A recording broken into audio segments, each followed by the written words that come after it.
আমাদের গ্রামটা বিচ্ছিন্ন হয়ে যাচ্ছে। গত বর্ষায় আমাদের এখানে প্রায় ৭-৮০০ বাড়ি প্লাবিত, তার মধ্যে প্রায় ৩০-৩৫টা বাড়ি এখান থেকে উচ্ছেদ হয়ে গেল নদী ভাঙ্গনের ফলে। যাৎসামান্য কাজ ওই টেন্ডার প্রক্রিয়ার মাধ্যমে করেছে, বাকি সম্পূর্ণ কাজ তারা না করেই কাটমানিখোররা টাকা আত্মসাৎ করেছে। আমরা ধিক্কার জানাই। আগামীতে এই বাঁধগুলো নিয়ে একটা যাতে বর্ষার আগেই করা যায় তার একটা চেষ্টা চলছে। ফের শঙ্কোষ রায়ডাক নদীর ভাঙনে ছড়াচ্ছে উদ্বেগ। নদী ভাঙনের কবলে তুফানগঞ্জ ২ নম্বর ব্লকের ভানুকুমারী ১ নম্বর গ্রাম পঞ্চায়েতের ছিট বড়লাউকুঠি গ্রামের বাসিন্দারা। বর্ষা শুরুর আগে শঙ্কোষ রায়ডাক নদীর ভাঙন দেখা দেওয়ায় আতঙ্কে দিন কাটাচ্ছেন ছিট বড়লাউকুঠি এলাকার বাসিন্দারা। আবারও নতুন করে ১২০০ মিটার ভাঙন দেখা দেওয়ায় ঘুম উড়েছে স্থানীয়দের। এর আগে এই এলাকা নদী ভাঙনের কবলে পড়ে।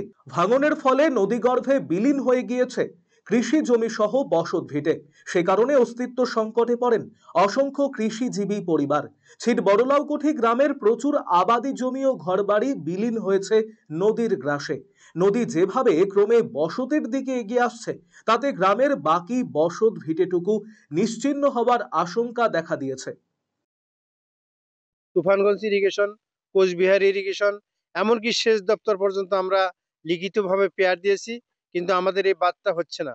এই বাঁধটা না হওয়ার ফলে আমাদের গ্রামটা বিচ্ছিন্ন হয়ে যাচ্ছে। গত বর্ষায় আমাদের এখানে প্রায় ৭-৮০০ বাড়ি প্লাবিত, তার মধ্যে প্রায় ৩০-৩৫টা বাড়ি এখান থেকে উচ্ছেদ হয়ে গেল নদী ভাঙ্গনের ফলে।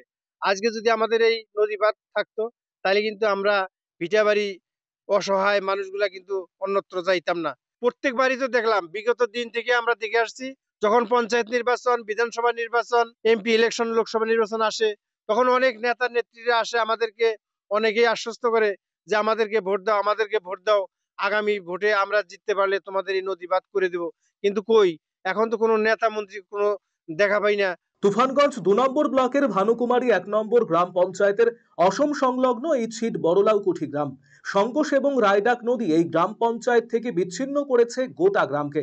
ভাঙন প্রতিরোধ কমিটির দীর্ঘ আন্দোলনের ফলে সেচ দপ্তরের উদ্যোগে এলাকায় ৮০০ মিটার বোল্ডারের বাঁধ নির্মাণের কাজ শুরু হলেও আবারও নতুন করে ১২০০ মিটার এলাকা ভাঙনের কবলে পড়েছে।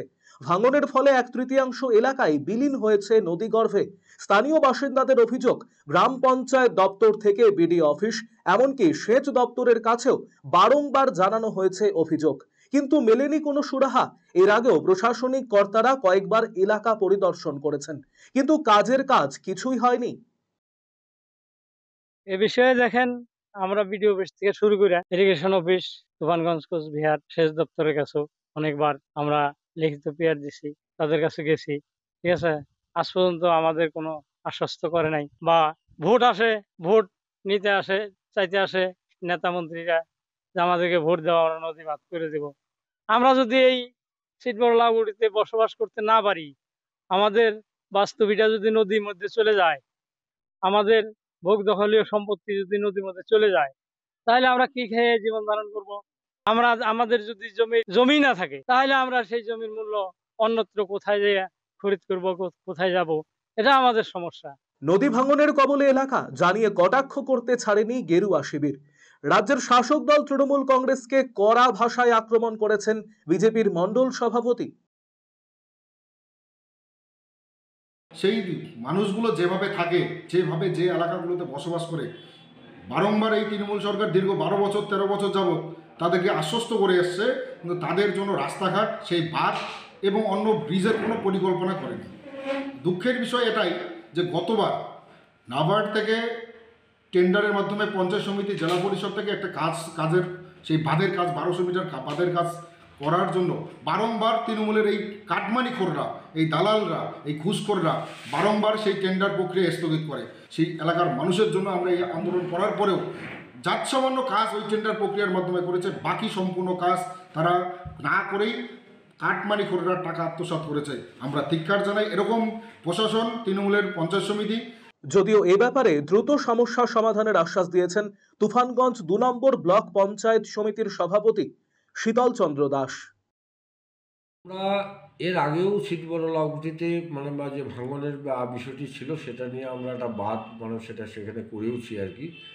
তো তারপরেও নতুন করে নদী ভাঙনের একটা আলোচনা যদিও সেখান থেকে বলছে, আমরা এর পরেও এই বিষয়গুলো নিয়ে ঊর্ধ্বতম যারা মানে রয়েছেন মানে মন্ত্রী মহলে আলোচনাও হয়েছে, এবং আমাদের জেলা থেকে একটা টিম গিয়ে সরাসরি কলকাতায় আলোচনা করেছে।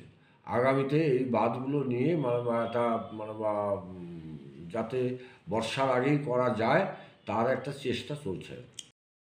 কোচবিহার থেকে অমিত সরকারের রিপোর্ট, আরসিটিভি সংবাদ। আপনি কি দীর্ঘদিন থেকে পেটের বিভিন্ন সমস্যায় ভুগছেন, গ্যাসের সমস্যায় ভুগছেন? তাহলে আপনার জন্য সুখবর। এখন থেকে প্রতি মাসের নির্দিষ্ট দিনে দিশারি হেলথ কেয়ার রায়গঞ্জ শাখায় নিয়মিত বসছেন হায়দ্রাবাদ থেকে আগত বিশিষ্ট গ্যাস্ট্রোএন্টারোলজিস্ট ডক্টর রবি কিরণ পেরুমাল্লা। ডাক্তার রবি কিরণ পেরুমাল্লাকে দেখাতে আজই যোগাযোগ করুন দিশারি হেলথ কেয়ার উকিলপাড়া রায়গঞ্জ শাখায়। যোগাযোগ করুন 7477785509, 7477785512 এই নম্বরে।